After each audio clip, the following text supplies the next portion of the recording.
Hello दोस्तों, कैसे हो। जिस व्यक्ति में अहंकार का भाव नहीं है और जिसकी बुद्धि किसी दोष से लिप्त नहीं है, वह व्यक्ति कभी पाप का भागीदार नहीं बनता है। आज अपन इस वीडियो में कुछ डिस्कशन करने वाले कंटिन्यू इसी सीरीज में। इससे पहले जो वीडियो अपन ने रिकॉर्ड किया था, उस वीडियो में अपन ने डिस्कस किया कि इस नेचर में किस तरीके से सेल आई है और किस तरीके से सेल ने अपना एग्रीगेशन बना के एक चेम्बर बनाया है। और उसके बाद में अपन ने ये रॉबर्ट हुक के बारे में बात करी कि रॉबर्ट हुक ने सबसे पहले सेल देखा और वो जो सेल देखा था वो एक्चुअल में डेड सेल था।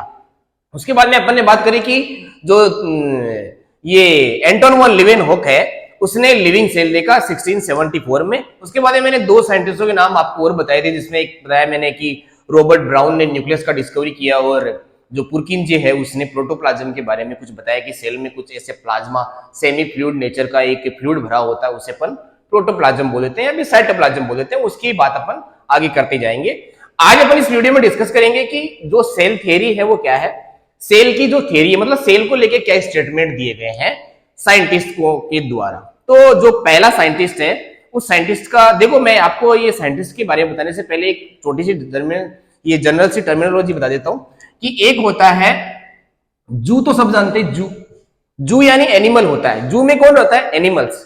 तो अगर कोई सब्जेक्ट होता है, देखो मैंने आपको जो बायोलॉजी के बारे में बताया तो मैंने ऐसे बताया बायोलॉजी। लॉजी का मतलब स्टडी करना होता है, जू का मतलब एनिमल होता है, जूलॉजी। और जो जूलॉजी के बारे में बहुत ज्यादा पढ़ लेता है, उसे ज्यादा पढ़े लिखे इंसान को अपन बोल सकते हैं जूलॉजिस्ट। तो एक नाम आएगा यहाँ पे जूलॉजिस्ट। तो जूलॉजिस्ट जो होगा वो क्या होगा? जूलॉजिस्ट होगा जो एनिमल के बारे में सब कुछ जानता है।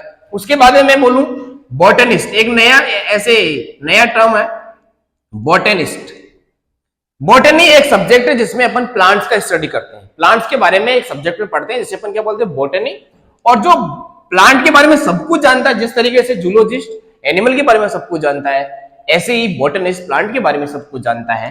तो ये जनरल सी टर्मिनोलॉजी थी, वो आपके दिमाग में रहनी चाहिए। उसके बाद में अपन इन साइंटिस्टों पे आ जाते हैं। और पहला जो साइंटिस्ट है, और बात है 1838 की। 1838 में एक साइंटिस्ट ने आके बोला कि मैंने बहुत सारे प्लांट को देखा है और बहुत सारे प्लांट का मैंने एनाटॉमिकल स्टडी किया है।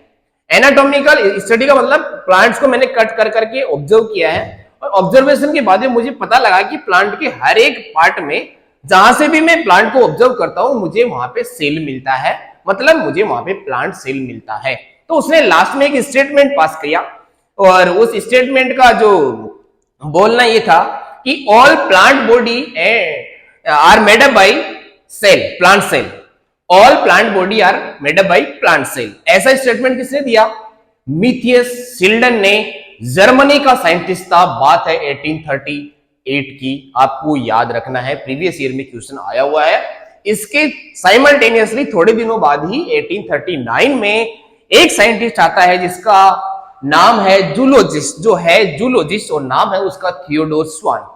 थियोडोर स्वान ने क्या बोला कि मैंने जिस तरीके से, ये शिल्डन ने जिस तरीके से लार्ज स्केल पे प्लांट्स को ऑब्जर्व किया है, मैंने लार्ज स्केल पे एनिमल्स को ऑब्जर्व किया है, और मैंने भी पाया है कि एनिमल की हर एक बॉडी पार्ट में सेल ही सेल दिखती है। इसलिए उसने बोला कि all animal body are made up by cell. इसका स्टेटमेंट ये था, किसका? स्वान का। स्वान को आप कैसे याद रखोगे? देखो, आप ऐसे जानते होंगे स्वान यानी हंस होता है। स्वान यानी हंस होता है क्या? हाँ, तो स्वान यानी हंस। हंस क्या है? एनिमल। तो स्वान जो साइंटिस्ट है, वो कौन है?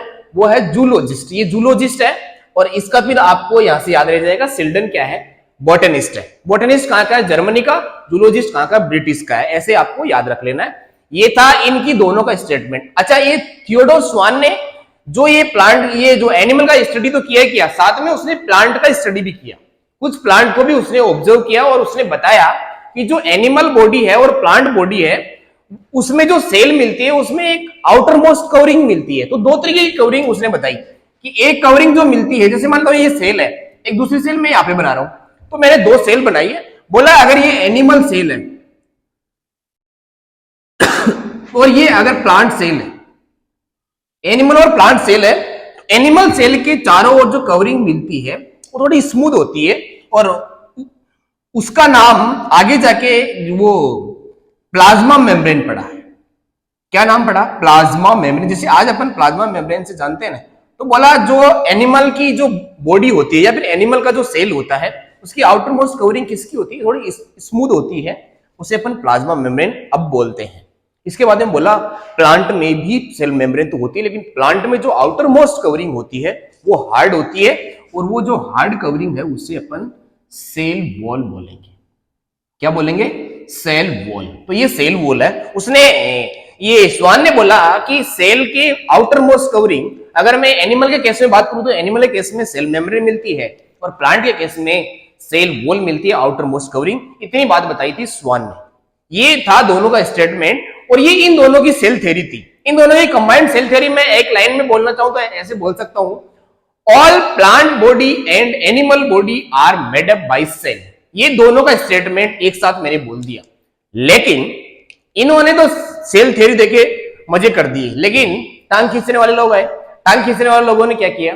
बोला यार ठीक है, ये बात तो आपकी हमने मान ली कि ऑल प्लांट बॉडी और एनिमल बॉडी सेल से बनी होती है, बहुत अच्छी बात है, पर हमें ये बताइएगा कि इस नेचर में जो दूसरी जो एक छोटा प्लांट या फिर छोटा एक एनिमल छोटे से बड़ा होता है, बिल्कुल होता है, तो क्या छोटे उस प्लांट में, छोटे एनिमल में जो सेल का नंबर होता है बड़े में भी वही होता है? बोला नहीं होता है। तो बोला फिर वो जो नई सेल आती है वो कहां से आती है? तो तब तक क्या था यार, इस टाइम तक क्या था, इतना इलेक्ट्रॉन माइक्रोस्कोप या फिर माइक्रोस्कोपिक जो स्टडी थी वो इतनी ज्यादा डीपली स्टडी नहीं किया गया था, तो इन बेचारों को पता नहीं था।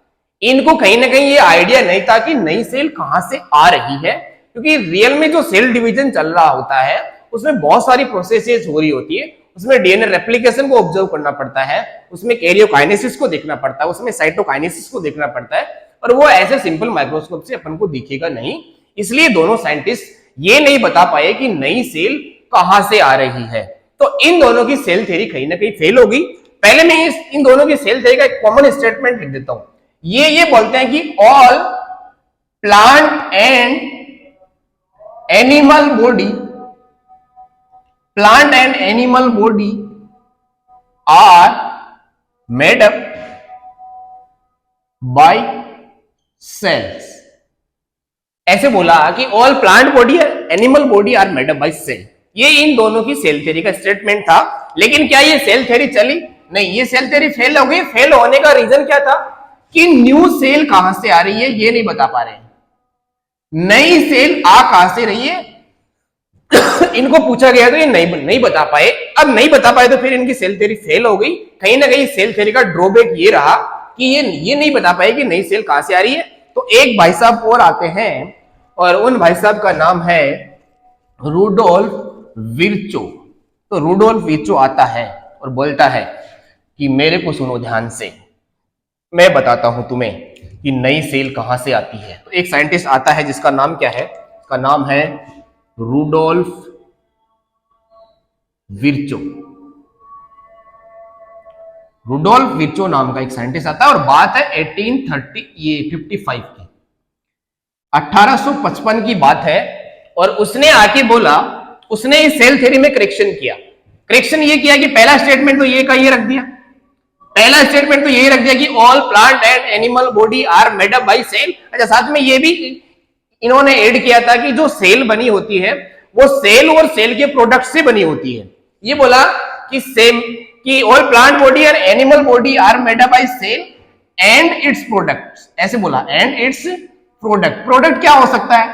प्रोडक्ट मेरे अकॉर्डिंग हो सकता है कि जैसे कोई फाइबर्स का सिक्रेशन कर दिया सेल ने, तो वो कहीं ना कहीं सेल का प्रोडक्ट हो जाएगा। तो ऐसे बोला कि plant body, animal body cell और सेल के प्रोडक्ट से बनी होती है। ये इनका स्टेटमेंट था, और रूडोल्फ विर्चो ने ये स्टेटमेंट दोबारा से यूज कर लिया। मतलब जब इसने इस सेल थ्योरी को मॉडिफाई किया, या फिर ऐसे बोल सकते हैं न्यू सेल थ्योरी जब आई, तो पहला स्टेटमेंट यही था। दूसरा स्टेटमेंट इन्होंने क्या दिया? दूसरा स्टेटमेंट यार इन्होंने दिया, ध्यान से सुनिएगा। इन्होंने बोला ओमनिस सेलुला ई सेलुली, ऐसा कुछ इन्होंने बोला। लेकिन आपको ये ओमनिस सेलुलर ई सेलुली ऐसे याद नहीं रखना है, इसका मतलब आपको पता होना चाहिए। देखो, ये भी नीट में पूछा गया है कि इसका मतलब क्या है, तो आपको इसका मतलब ही पता होना चाहिए। और मतलब मैं यहां पे लिख देता हूं, इसका मतलब है new cell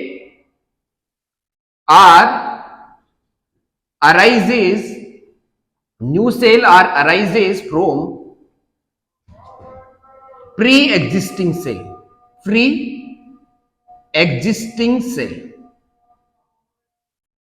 by repetitive cell division. क्या बोलना चाह रही है ओमनी सेलुला क्या बोलता है कि new cell are arises from pre existing cell, मतलब सिंपल सी ऐसे बोल सकते हैं new cell comes from old cell. ये इनका स्टेटमेंट था और ये कहीं ना कहीं सेल थ्योरी को करेक्ट कर देते हैं, तो इसे अपन न्यू सेल थ्योरी भी बोल सकते हैं। तो ये जो सेल थ्योरी इसे अपन क्या बोल सकते हैं, न्यू सेल थ्योरी, या फिर इसे अपन बोल सकते हैं कि ये सेल थ्योरी में क्या कर दिया गया है, करेक्शन कर दिया गया है। ये न्यू सेल थ्योरी होगी या फिर सेल थ्योरी का करेक्शन हो गया है। इसके बाद में मैं आपको बताता हूं अब सेल का ओवरव्यू बताता हूं। सेल का ओवरव्यू बताने का मतलब अपन ये समझते हैं क्या सेल एक ही टाइप का होता है या फिर जो ओरिजिन हुआ है सेल का, जिस तरीके से सेल इस नेचर में इवोल्व होके आई है, तो सेल का कोई टाइप होता है क्या? तो मैं बताता हूं हाँ यार बिल्कुल टाइप होता है और टाइप अपन देखते जाएंगे एक एक करके, आप मेरी बात ध्यान से सुनते जाइएगा। सेल इस नेचर में कल अपन ने जिस वीडियो में बात करी, पिछले वीडियो में जब अपन ने बात करी तो ऐसे बात करी कि इस नेचर में पहले एक चेंबर बना था और उस चेंबर में कुछ चीजें आके रिएक्शन करने लग गई, मतलब एटॉमिक कंडीशन आके उसमें रिएक्शन करने लग गई है चेंबर में। तो चेंबर में अगर रिएक्शन होने लगी तो मैं ऐसे बोल सकता हूं कि जो सेल का ओवरव्यू है उसमें मैं ये बोल सकता हूं कि सेल है उसे मैं दो टाइप से बना देता हूं, दो टाइप बना देता हूं सेल के। और दो टाइप में कैसे बनाता हूं, मेरी बात ध्यान से सुनना। दो टाइप सेल का मैंने कैसे बनाया, एक सेल को मैं लिख रहा हूं यहां पे प्रोकैरियोटिक सेल। प्रोकैरियोटिक सेल कैसे लिखता हूं मैं, और एक तरफ मैं लिख रहा हूं यूकैरियोटिक सेल। यूकैरियोटिक सेल, अब मेरी बात ध्यान से सुनना पहले। प्रोकैरियोटिक यूकैरियोटिक देखने से पहले, समझने से पहले मेरी बात सुनना ध्यान से। प्रोकैरियोटिक का मतलब क्या होता है, यूकैरियोटिक का मतलब क्या होता है। अपन ने पिछले वीडियो में ये डिस्कस किया कि एक चेंबर था, उस चेंबर में बहुत सारी रिएक्शन हो रही है, रिएक्शन से प्रोडक्ट बन रहा है, फिर रिएक्शन हो रही है, रिएक्शन से प्रोडक्ट बन रहा है, अलग अलग जगह रिएक्शन से प्रोडक्ट बनता ही चला जा रहा है। ऐसे रिएक्शन प्रोडक्ट ऐसा एक चेंबर में काम चल रहा है। ये चेंबर बोलता हूं कि पानी में ही चल रहा है, ये चेंबर पानी में बना है और ये रिएक्शन चल रही है। मुझे ये बताना अगर ये जो रिएक्शन है स्पेसिफिक रिएक्शन हो गई, आगे चल के बहुत सालों बाद में एक चेंबर में सराउंडिंग से चेंबर आइसोलेट हो गया और ये इंडिविजुअल एग्जिस्टेंस रखने लग गया, तब ये जो रिएक्शंस है, ये रिएक्शन आपस में देखो आपस में सेपरेट नहीं है, इनके बीच में कोई भी दीवार नहीं है, कोई भी बैरियर नहीं है। तो हो सकता है ऐसा कि ये जो रिएक्शन का जो प्रोडक्ट है वो इसके लिए रिएक्टेंट बन जाए और या फिर ये रिएक्शन का प्रोडक्ट इसके लिए रिएक्टेंट बन जाए, ऐसा हो सकता है इसमें, क्योंकि रिएक्शन के बीच में कोई भी सेपरेशन नहीं है। तो मैं बोलता हूं एक चेंबर में रिएक्शन चल रही है, धीरे धीरे क्या हुआ, इन रिएक्शंस में स्पेसिफिकेशन होने लग गया, कुछ रिएक्शन स्पेसिफिक हो गई। और मैं बोलता हूं ये जो रिएक्शन है, मान लेता हूं इस रिएक्शन को मैं ऐसे कवर तो नहीं दे सकता, पर इस रिएक्शन का नाम बोल देता हूं कि ये जो रिएक्शन है, ये रिएक्शन मान लेता हूं कि कुछ डीएनए आरएनए जैसा बन गया। मैं बोलता हूं आरएनए, क्योंकि आरएनए इस नेचर में पहले आया था, आरएनए डीएनए जैसा कुछ मॉलिक्यूल बन गया। ये रिएक्शन आरएनए डीएनए मॉलिक्यूल जैसा रिएक्शन करता है, वैसी रिएक्शन मान लेता हूं उसे, और ये अपने आप को डबल करने की कैपेसिटी रखता है। तो इसे, ये एक तरीके से आज का क्या है, जेनेटिक मटेरियल। तो जेनेटिक मटेरियल है और ये जेनेटिक मटेरियल जो इंफॉर्मेशन देता है इस चेंबर को, इस चेंबर में बाकी रिएक्शन इसके अकॉर्डिंग चल रहा है। तो कहीं ना कहीं ये सेंटर में या फिर कहीं भी ऐसी एक रिएक्शन है जिस रिएक्शन के थ्रू सारी रिएक्शन कंट्रोल की जा रही है। उसके अलावा इसमें और भी रिएक्शन चल, जैसे मैं बोल देता हूं कि ये रिएक्शन राइबोसोम है, क्योंकि प्रोकैरियोटिक सेल में राइबोसोम भी तो होता है, तो ये राइबोसोम है। इसके बाद में यहाँ पे कुछ सेल ऑर्गेनेल्स है, ऐसे बहुत सारे रिएक्शन यहाँ पे चल रहे हैं, लेकिन एक चेंबर है, एक चेंबर बना है बाहर, एक पूरा चेंबर बन रहा है। मैंने कल बताया था कि जैसे ये कार्बोहाइड्रेट है, जैसे ये कार्बोहाइड्रेट है वैसे ही ये प्रोटीन हुआ होगा, ये प्रोटीन है, ये प्रोटीन, ये प्रोटीन। उसी तरीके से ये फैट होगा, ये फैट आया होगा, तो ये फैट प्रोटीन कार्बोहाइड्रेट मिलकर एक चेंबर बना रहे हैं। तो ऐसा हो सकता है ना, अभी इस चेंबर में रिएक्शन ट्रैप हो गई, ये एक चेंबर में रिएक्शन ट्रैप हो गई और रिएक्शन कहीं ना कहीं ऐसा कुछ करने लग गई आगे जाके ज्यादा डेवलपमेंट के बाद में। तो इस चेंबर को मैंने क्या बोला, इस चेंबर को मैंने बोला सबसे पहले इस नेचर में आने वाली सेल।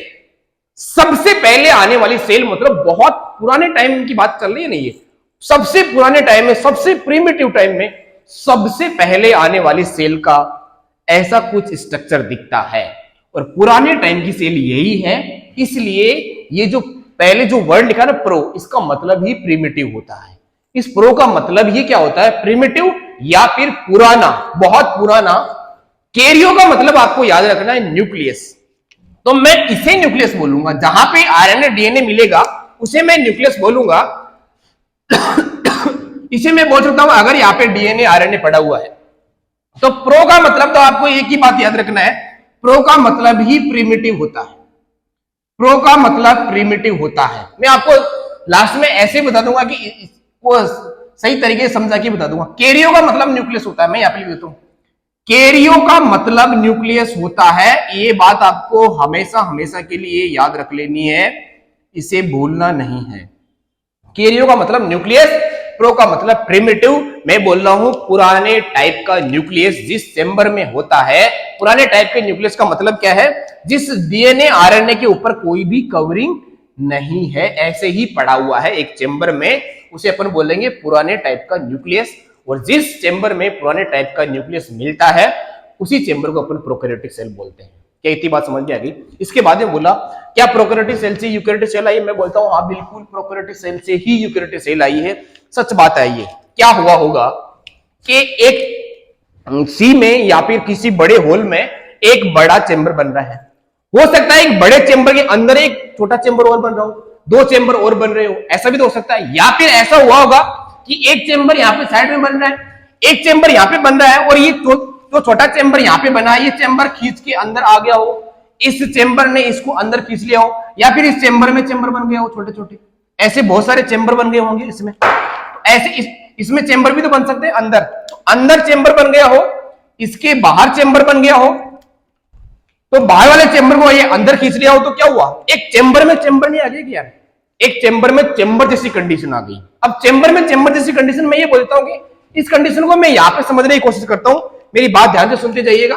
ये जो चेंबर है, मान लेता हूं ये बड़ा चेंबर है, और इस बड़े चेंबर में क्या हुआ, एक चेंबर बीच में, एक चेंबर यहां पे, एक चेंबर यहां पे, एक चेंबर यहां पे, एक चेंबर यहां पे, ऐसे ऐसे बहुत सारे चेंबर में चेंबर्ड कंडीशन, कंपार्टमेंटलाइजेशन बोल देते हैं, कंपार्टमेंट्स बन गए।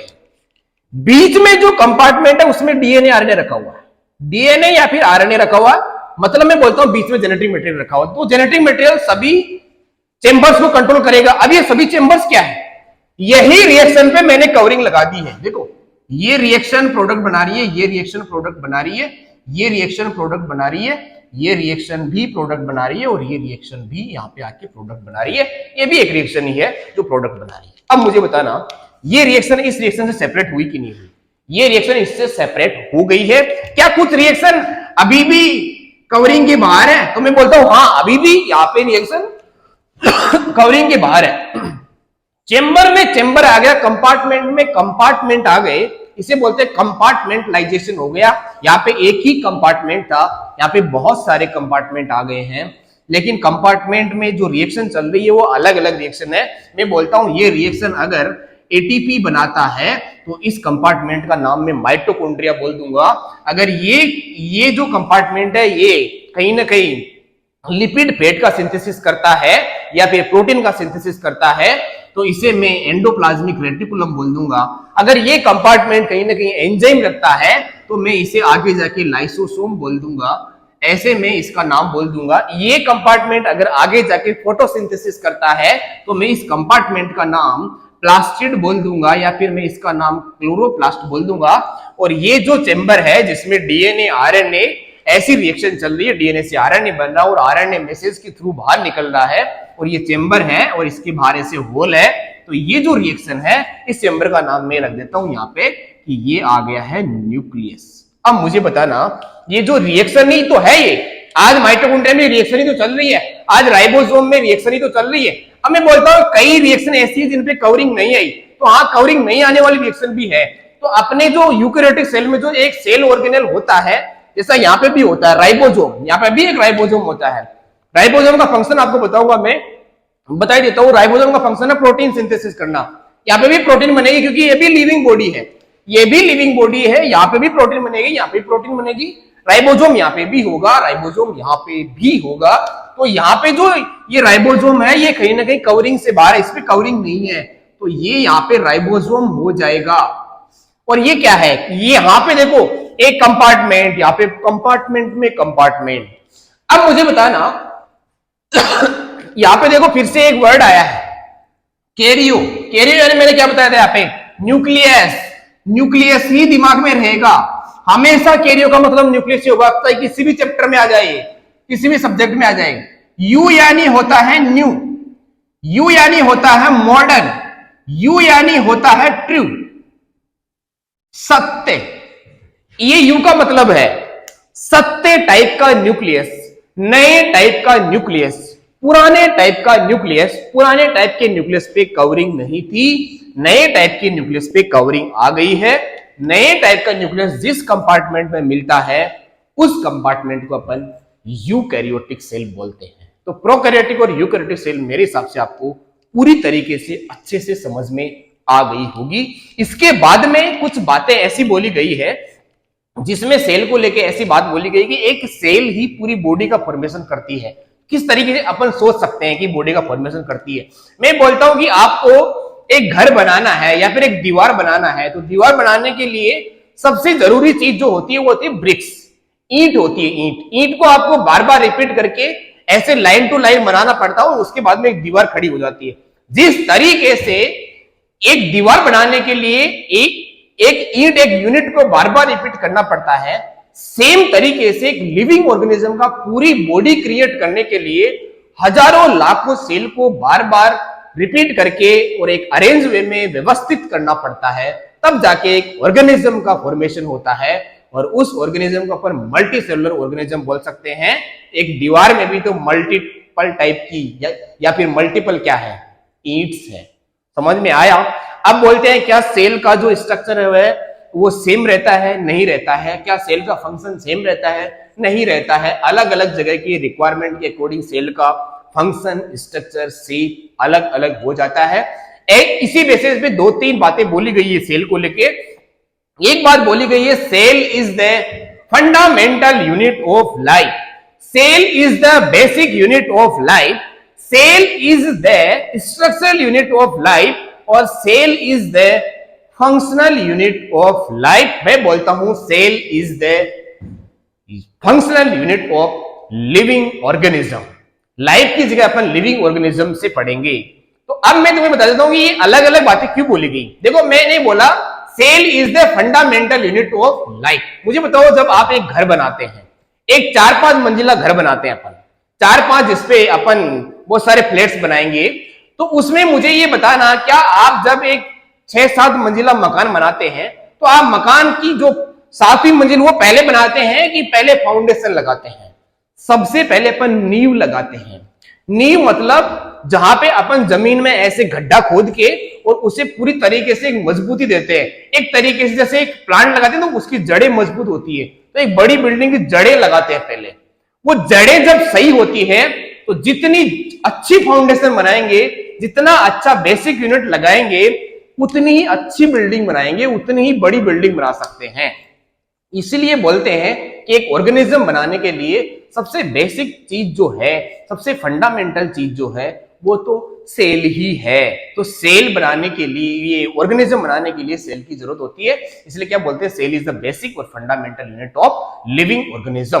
दूसरी बात बोलेगी, cell is the functional unit of life. मुझे बताना, अपनी बॉडी में जितनी भी रिएक्शंस होती है, उन रिएक्शन में जो सेल है उन्हीं में तो वो बायोकेमिकल रिएक्शन चल रही है। बायो यानी लिविंग, केमिकल, केमिकल में होने वाली रिएक्शन तो एक लिविंग बॉडी में चलने वाली केमिकल रिएक्शन, बायोकेमिकल रिएक्शन। अब मुझे बताना, अपनी बॉडी में जो रिएक्शन रियल में चल रही है वो सेल में ही तो चल रही है।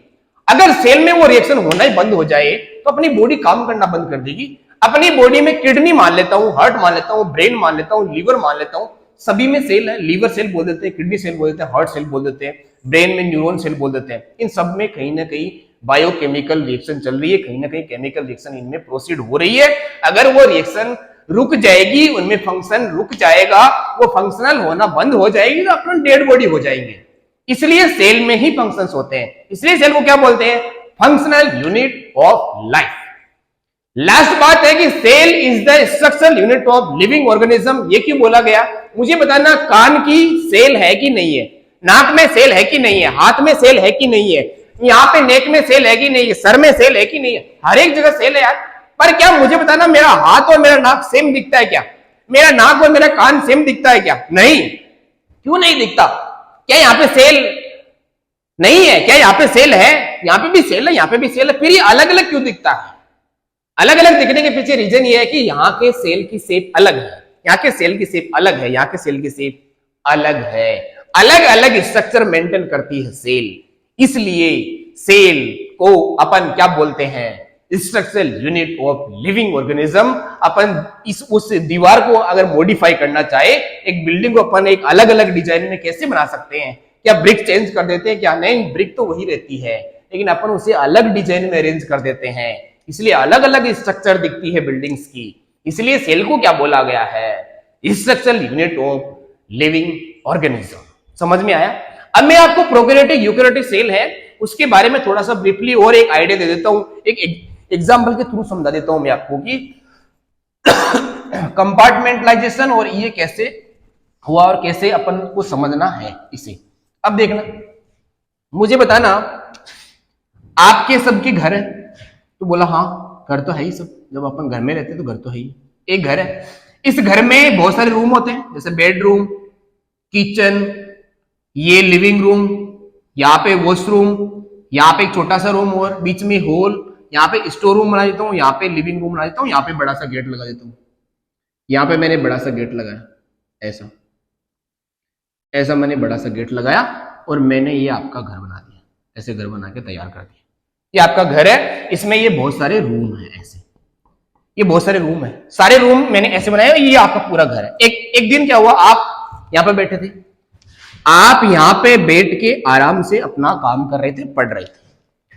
पापा जी क्या कर रहे थे? पापा जी यहाँ पे बैठ के न्यूज़पेपर पढ़ रहे थे, यहाँ पे न्यूज पढ़ रहे थे पापा जी। किचन में, यहाँ पे किचन बना देता हूं, किचन में मम्मी खाना बना रही थी, किचन में मम्मी बना रही थी खाना। वॉशरूम में आपका छोटा भाई बैठा हुआ था, तो वॉशरूम में बैठा हुआ है छोटा भाई, छोटा भाई वॉशरूम में बैठा हुआ है। इसके बाद में आपकी बहन यहाँ पे कहीं ना कहीं पढ़ रही है या फिर बैठी है, जो भी हो रहा है। यहाँ पे हॉल है और ये मेन गेट से, ये सब अरेंजमेंट है। उसके बाद में क्या हुआ, थोड़ी देर बाद में एक जादूगर आया, एक मैजिशियन आया। मैजिशियन आपके गेट में एंटर करता है और सीधा ही एंटर करने के बाद में आपके रूम में आ जाता है। मैजिशियन आया दौड़ता हुआ और वो आपके रूम में एंटर करता है, आपके रूम में एंटर करता है और बोलता है कि सुनो सुनो, मैं आपको जादू दिखाता हूं। तो आप बोलते हैं अरे मेरे को नहीं देखना जादू, जा यहां से, मेरे पास टाइम नहीं है। बोला मैं बहुत बड़ा जादूगर हूं, मैं तेरे को जादू दिखाऊंगा, तेरे को मजा आ जाएगा। बोला मेरे को नहीं देखना। उसने 2-4 बार आपसे रिक्वेस्ट करी, तो आप इतने भी निठल्ले लोग नहीं है, उसकी रिक्वेस्ट को आपने एक्सेप्ट कर लिया और बोला ठीक है, आप जादू दिखाइएगा मुझे। बोला, उसने जादू दिखाया और जादू ये दिखाया कि उसने इस घर की सारी दीवारें गायब कर दी। ये बड़ी आउटर बाउंड्री छोड़ के सारी दीवारें गायब कर दी।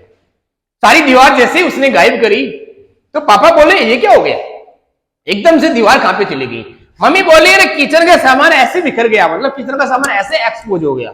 और सबसे ज्यादा परेशान तो आपका छोटा भाई है, जो वॉशरूम बोला रही है क्या कर दिया है, ऐसा कुछ यहाँ पे सीन क्रिएट हो गया। मुझे बताना, ये जो रूम है, ये जो रूम है, ये जो रूम है, सारे जो भी रूम है, ये रूम एक दूसरे से दीवार के थ्रू सेपरेट है कि नहीं है? सभी वॉल के थ्रू सेपरेशन में है? हाँ बिल्कुल सेपरेशन में है। तो जब तक ये दीवारें यहाँ पे मेंटेन थी तब तक तो यहाँ पे मान लेता हूं कोई भी रिएक्शन हो रही है, यहाँ पे खाना बन रहा है, यहाँ पे रिएक्शन मान लेते हैं कि न्यूज़पेपर पढ़ रहा है, यहाँ पे तुम पढ़ रहे हो, ये सारी एक तरीके की एक रिएक्शन ही है। तो ये रिएक्शन अपने अपने ये चेंबर में, अपने अपने कंपार्टमेंट में सेपरेट चल रही है। यहाँ पे खाना बन रहा है, यहाँ पे न्यूज़पेपर पढ़ा जा रहा है, इसका इससे कोई रिलेशन नहीं है। ये अपनी रिएक्शन कर रहा है, ये अपनी रिएक्शन कर रहा है, कोई प्रॉब्लम नहीं। यहाँ पे अलग काम चल रहा है। तो ये जो भी है, ये यहाँ पे एक कंपार्टमेंट में है, ये रिएक्शन बाहर किसी दूसरे रिएक्शन को इफेक्ट नहीं डालती है। ऐसा कंपार्टमेंटलाइजेशन है आपके घर में।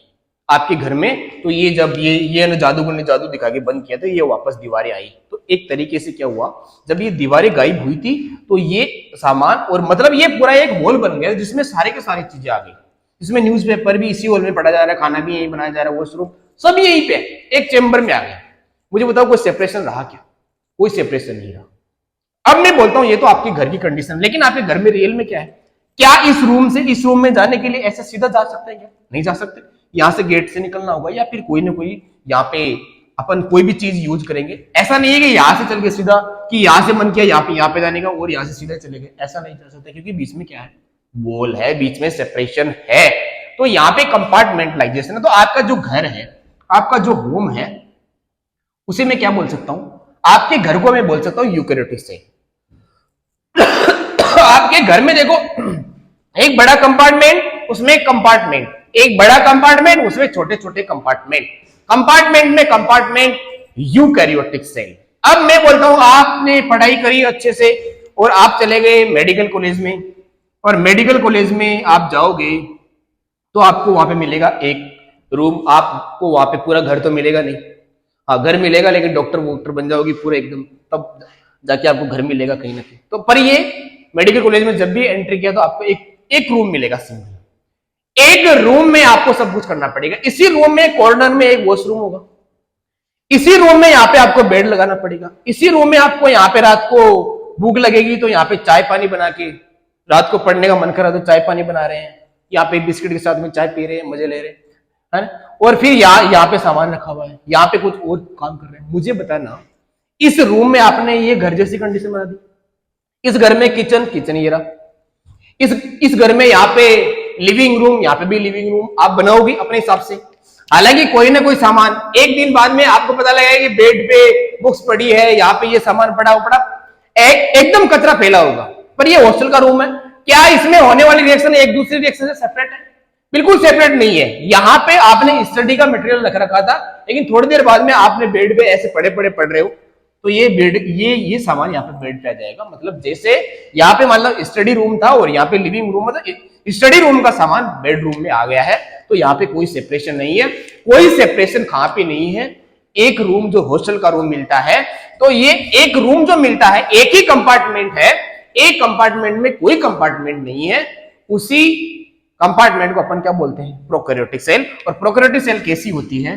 हॉस्टल के रूम के जैसी होती है। ये हॉस्टल के रूम जैसी होती है। कौन? Prokaryotic cell. और प्रोकैरियोटिक सेल यानी यानी प्रिमिटिव कैरियो यानी न्यूक्लियस, पुराने टाइप का न्यूक्लियस, ऐसा आपने पढ़ा। प्रोकैरियोटिक यूकैरियोटिक आपको अच्छे से समझ में आ गई होगी, किस तरीके से आपने समझ में आई है। अब मैं आगे आपको चल के एक ऐसी बात बताने वाला हूं कि मेरे पास में क्या है यार, एक बहुत बड़ा जमीन है। उस जमीन में मैं क्या करना चाहता हूं, क्योंकि वहां पे पानी नहीं है, और पानी नहीं है तो मैं वहां पे एक फैक्ट्री लगाना चाहता हूं। फैक्ट्री लगाना चाहता हूं और फैक्ट्री अच्छे से फैक्ट्री लगाना चाहता हूं जिसमें मैं बहुत सारी अर्निंग कर सकूं। तो मेरे पास में एक बहुत बड़ी जमीन है, एक जमीन का बहुत बड़ा टुकड़ा है, और उस टुकड़े को मैं यूज करना चाहता हूं फैक्ट्री बनाने में। तो फैक्ट्री बनाता हूं मैं, और फैक्ट्री बनाने में आप मेरी हेल्प कीजिएगा कि फैक्ट्री अपन किस तरीके से बनाएंगे। मेरी बात एक एक बात ध्यान से सुनिएगा, आपको मेरी फैक्ट्री देख के बहुत अच्छा लगेगा। मेरे को एक फैक्ट्री बनानी है, तो मैंने क्या किया, काम करने वाले लोगों को बुलाया कि आप एक काम करो यार, एक इतना बड़ा एक क्या बनाओ, बाउंड्री बनाओ। तो उन लोगों ने सबने मिलकर एक बाउंड्री बनाया, बाउंड्री बना दिया, एकदम पूरी तरह से उसको कवरिंग कर दिया, कवर बना दिया। फिर मैंने बोला यार फैक्ट्री मेरी है, फैक्ट्री मेरी है तो मेरे लिए एक अच्छा सा आलीशान सा ऑफिस बनाओ। तो बोला ऑफिस कहां पे बनाए? मैंने कहा ऑफिस यार अब यहाँ पे बना दो, यहाँ पे बना दो, यहाँ पे बना दो, कहीं भी बना दो। बोला नहीं ऑफिस बना देते अपन कहीं ना कहीं बीच में, मिड में बना देते। मैंने कहा ठीक है भाई मिड में बना दो। उन्होंने क्या किया, मिड में एक ऑफिस बना दिया। मैंने कहा ऑफिस तो बना दिया, बहुत अच्छी बात है, लेकिन यार ऑफिस में इतनी बड़ी फैक्ट्री का मालिक बैठेगा, कहीं ना कहीं कोई बाहरी आक्रांताओं से कोई प्रॉब्लम तो नहीं है। बोला प्रॉब्लम से बचने के लिए एक काम करते हैं, इस ऑफिस को मॉडिफाई कर देते हैं। मैंने कहा कैसे?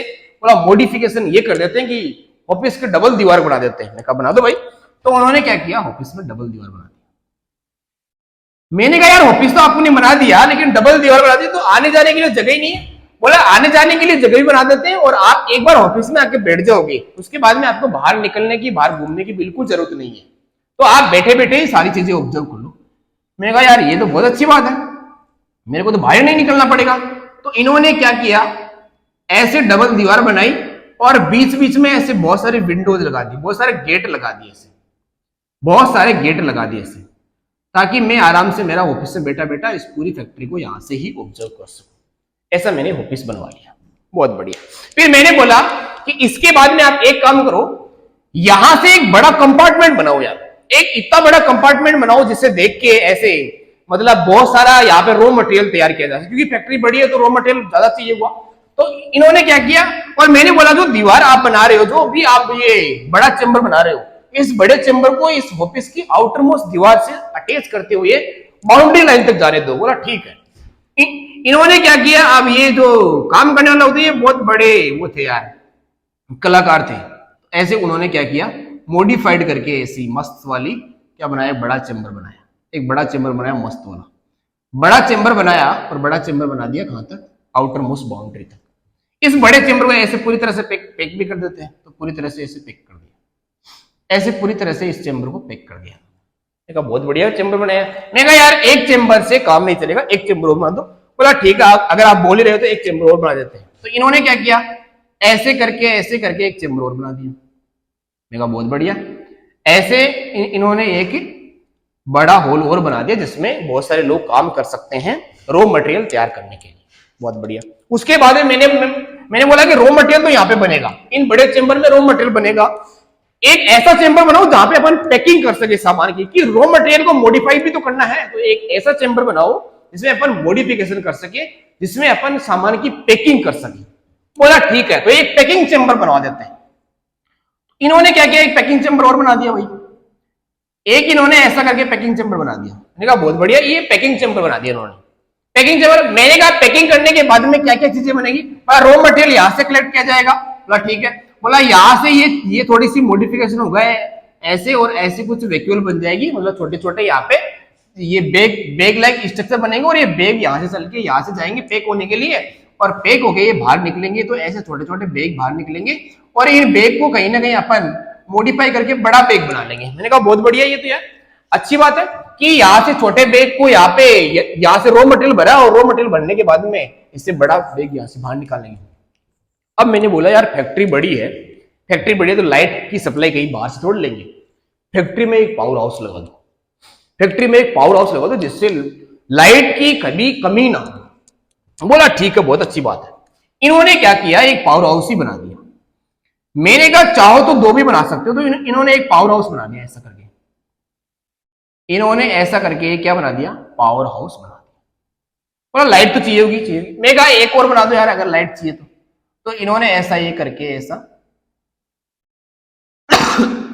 पावर हाउस और बना दिया, ऐसा पावर हाउस इन्होंने बना दिया। फिर मैंने बोला कि यार इन फ्यूचर कभी ये फैक्ट्री बहुत बड़ी होगी, बहुत सालों बाद में, तो यहाँ पे इस फैक्ट्री को कहीं ना कहीं अपन को एक जगह से दूसरी जगह शिफ्ट करना पड़ेगा, या फिर इस फैक्ट्री को तोड़ के दो फैक्ट्री बनाना पड़ेगा, बड़ी बड़ी फैक्ट्री दो बनाना पड़ेगा। मतलब एक फैक्ट्री में जब सारा काम नहीं मैनेज हो पाएगा तो दो फैक्ट्री बनाएंगे।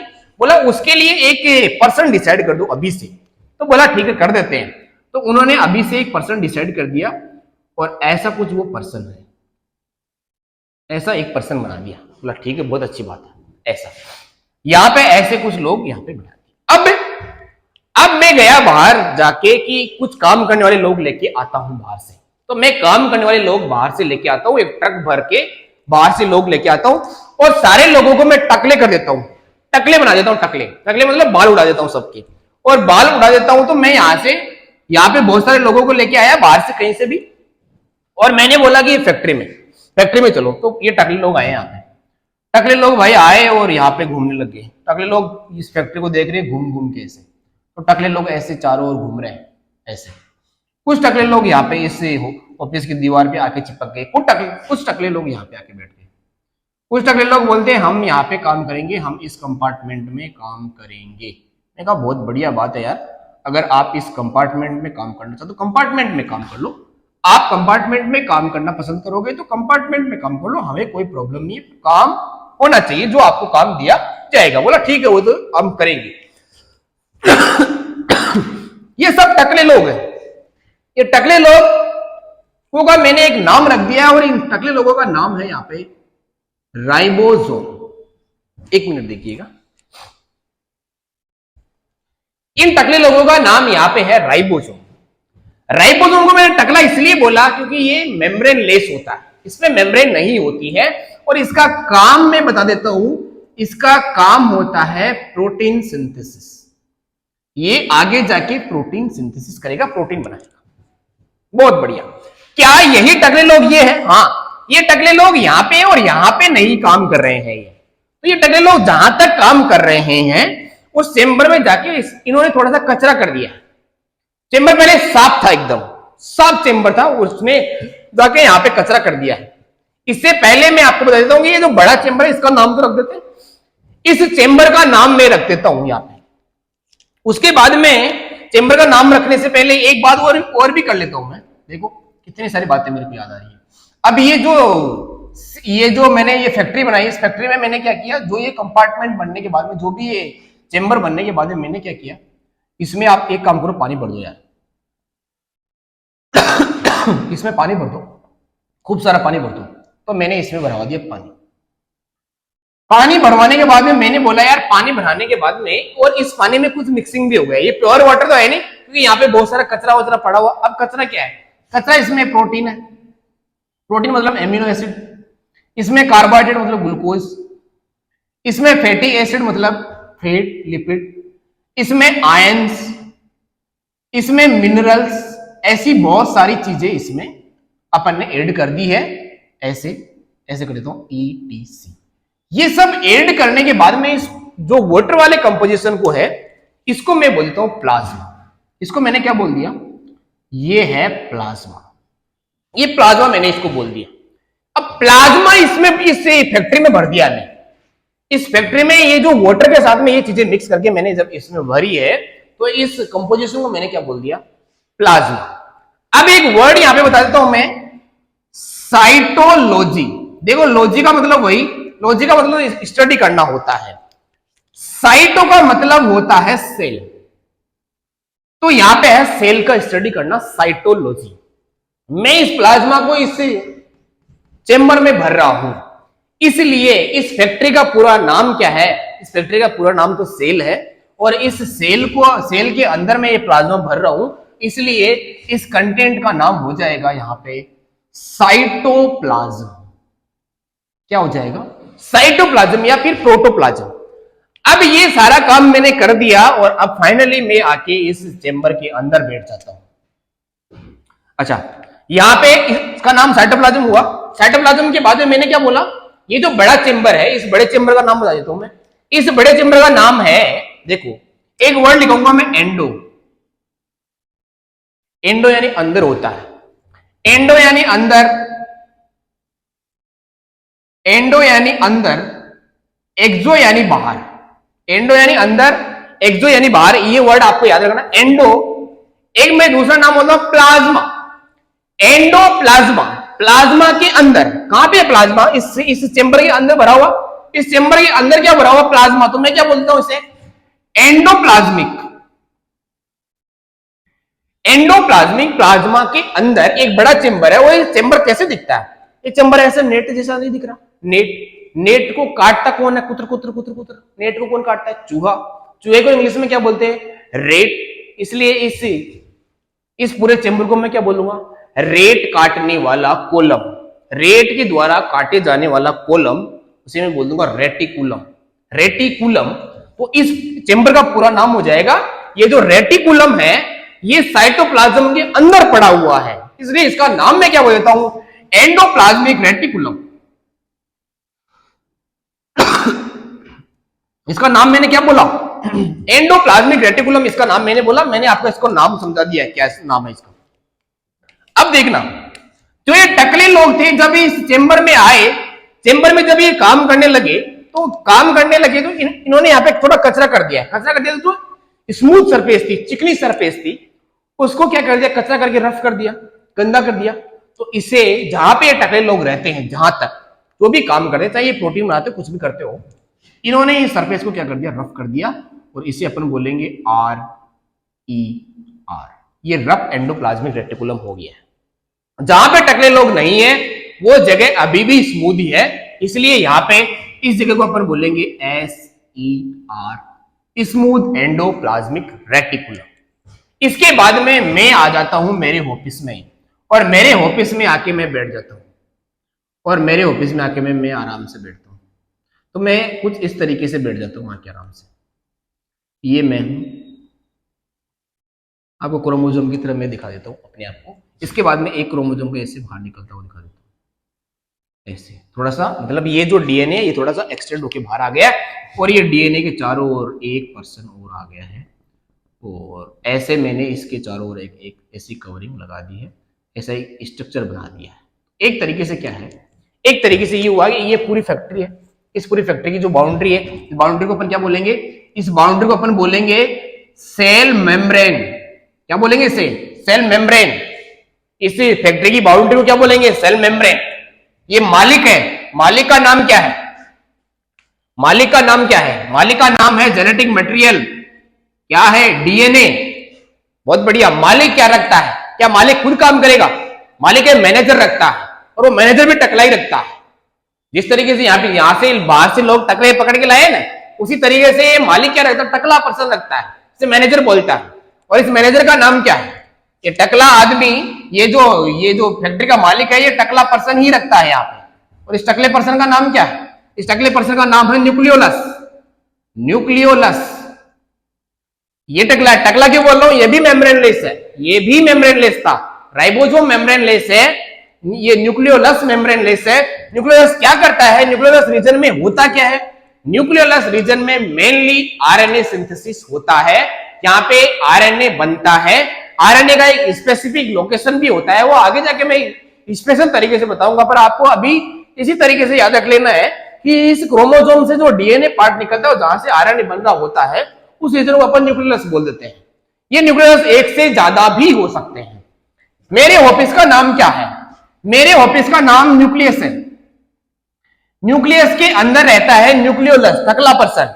एक रहता है इसका फैक्ट्री का मालिक, जिसका नाम है जेनेटिक मटेरियल, डीएनए। इसमें दो दीवारें हैं, एक अंदर वाली दीवार न्यूक्लियर इनर मेम्ब्रेन, एक आउटर वाली दीवार न्यूक्लियर आउटर मेम्ब्रेन। उसके बाद में मैंने क्या बोला, ये बड़ा चेंबर, बड़े चेंबर में रॉ मटेरियल बन रहा है, रफ एंडोप्लाज्मिक रेटिकुलम बनाएगा, क्योंकि यहाँ पे कौन रहते हैं, राइबोसोम रहते हैं। चाहे राइबोसोम साइटोप्लाज्म में रहते हो, चाहे राइबोसोम इस चेंबर में रहते हो, राइबोसोम जहां पे भी रहते हैं क्या बनाएंगे, प्रोटीन। इसलिए राइबोसोम को अपन protein factory of the cell भी बोलते हैं, ये भी बात आपको याद रखनी है, protein factory of the cell, ऐसी बात भी याद रखनी है आपको राइबोसोम के केस में।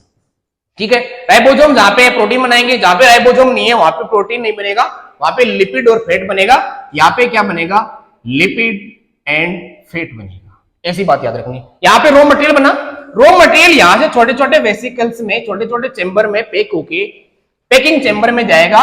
पैकिंग चेंबर का नाम है गोल्गी बॉडी। क्या नाम है, गोल्गी बॉडी या फिर गोल्गी एपैरेटस। गोल्गी एपैरेटस, ऐसे आप यह नाम याद रख सकते हैं, ये नाम है इसका। पैकिंग चेंबर भी बोलते हैं इसे, ये पैकिंग चेंबर है गोल्जी बॉडी। गोल्जी बॉडी में यहां से चीजें एंटर होती है, जिस एंड से एंटर होती है उसे अपन सिस एंड बोलते हैं, उसे अपन फॉर्मेशन एंड बोलते हैं। फॉर्मिंग एंड में आपको आगे पढ़ा होगा भी, ये फॉर्मिंग एंड है, सिस एंड है। उसके बाद में यहाँ पे मॉडिफिकेशन होता है, मॉडिफिकेशन के बाद में ये चेंबर मॉडिफाइड होके बाहर निकलता है, और मॉडिफाइड होके बाहर ये छोटी छोटी वेसिकल्स निकलती है, और ये वेसिकल्स मिलके बड़ा वेसिकल बना देती है। और इस बड़े वेसिकल में अगर एंजाइम भरा हुआ है तो इस बड़े वेसिकल का नाम हो जाता है यहाँ पे लाइसोसोम। ये लाइसोसोम क्या रखता है, एंजाइम रखता है। और एंजाइम क्या काम करता है आपको पता होगा, एंजाइम का काम होता है डाइजेस्ट करना। डाइजेशन का मतलब तोड़ फोड़ कर देना, ये तोड़ फोड़ करता है, ये बड़े पार्टिकल्स को छोटे पार्टिकल में ब्रेक करता है। ये वाला जो चेंबर है इसका काम क्या बताया था मैंने, कि यहां से अपन क्या लेंगे, एनर्जी लेंगे, यहां से अपन लाइट लेंगे, तो लाइट लेने का काम करेगा। तो यहां पे ये बनाएगा एटीपी, एटीपी एनर्जी बनाएगा और इसका नाम अपन रखते हैं यहाँ पे माइटोकॉन्ड्रिया। क्या नाम रखते हैं? माइटोकॉन्ड्रिया। माइटोकॉन्ड्रिया को अपन बोलते हैं powerhouse of the cell. सारे बच्चों को याद है, लगभग सारे बच्चों को याद है powerhouse of the cell किसे बोलते हैं? अपन माइटोकॉन्ड्रिया को बोलते हैं। ये भी माइटोकॉन्ड्रिया है। उसके बाद में मैं बोलता हूं कि ये जो है, ये जो पर्सन है ये भी टकला है। टकले टकले लोग ज्यादा काम करते हैं यहाँ पे। टकला लोग प्रोटीन बनाता है, टकला लोग आरएनए बनाता है, टकले लोग यहाँ पे सेल को, इस फैक्ट्री को कैसे डिवाइड करना है, सेल को कैसे डिवाइड करना है, ये काम भी यही करता है। इसे अपन सेंट्रियोल बोलते हैं। इसका नाम क्या है? सेंट्रियोल। ये सेंट्रियोल है। ये आगे जाके ये बताएगा हमें कि सेल को डिवाइड किस तरीके से करना है। इतनी बातें अगर आपने ध्यान से सुनी है तो ये मैंने कहीं ना कहीं सेल का एक ओवरव्यू बताया है कि इस चैप्टर में अपन क्या पढ़ने वाले हैं। अब ये जो फैक्ट्री है, नेक्स्ट वीडियो में अपन क्या करेंगे, इस फैक्ट्री में एंट्री करेंगे। इस फैक्ट्री में जाएंगे तो सबसे पहले इस दीवार को मुक्का मारेंगे। इस दीवार को मुक्का मार के दिखाएंगे कि इस दीवार में क्या, तो दीवार तोड़ेंगे, दीवार तोड़ के चेक करेंगे कि इस सेल मेम्ब्रेन किससे बनी हुई है। ऐसा भी अपन कर सकते हैं कि अगर प्लांट सेल है और प्लांट सेल है और प्लांट सेल की है तो ये फैक्ट्री बड़ी है और इस फैक्ट्री के बाहर एक दीवार और जो बहुत रिजिड दीवार है उस दीवार को तोड़ के उस दीवार को चेक करेंगे और इस दीवार में चेक करेंगे कि दीवार किससे बनी हुई है। क्योंकि दीवार को तोड़ने के बाद में पता चलता है कि इसमें स्टोन का यूज किया गया या फिर ये ब्रिक्स का यूज किया गया या फिर किसी और चीज का यूज किया गया है। तो दीवार तोड़ने के बाद नहीं पता लगेगा। तो अपन यहां से कल नेक्स्ट क्लास में आके मुक्का मारेंगे और मुक्का मार के दीवार को चेक करेंगे और दीवार को जूम करके पढ़ेंगे और देखेंगे कि किस तरीके से सेल मेम्ब्रेन होता है और किस तरीके से सेल वॉल का कंपोजिशन होता है। और फिर इस फैक्ट्री में फाइनली अपन एंटर कर जाएंगे और अपन घूम घूम के एक एक चीजों को घूम घूम के अपन पढ़ रहे होंगे इस पूरी फैक्ट्री को। और ये पूरी फैक्ट्री जब आपको समझ में आ जाएगी तो गारंटी लेता हूं पूरी बायोलॉजी में आपको कहीं पे भी 1% भी प्रॉब्लम नहीं आएगी। ओके। और इसके बाद में यहाँ पे कुछ जैसे यहाँ पे मैंने बताया कि प्रोटीन होते हैं तो यहाँ पे कुछ प्रोटीन के ऐसे बंडल्स भी पड़े होते हैं। यहाँ पे प्रोटीन की ऐसी लाइंस भी पड़ी होती है। तो यहाँ पे अपन ऐसे एक प्रोटीन की ट्यूब्यूल, माइक्रो ट्यूब्यूल बना सकते हैं या फिर माइक्रो ट्यूब्यूल भी पड़ी होती है। तो ऐसा बहुत सारी बातें अपन धीरे धीरे करते भी जाएंगे। Okay, all the best, thank you. कोई भी अगर आपको डाउट है, कोई चीज आपको समझ में नहीं आई तो आप कमेंट सेक्शन में मेंशन कर सकते हैं। मैं आपका 100% उसका आंसर दूंगा और एकदम सही आंसर देने की कोशिश करूंगा। Okay, thank you, all the best.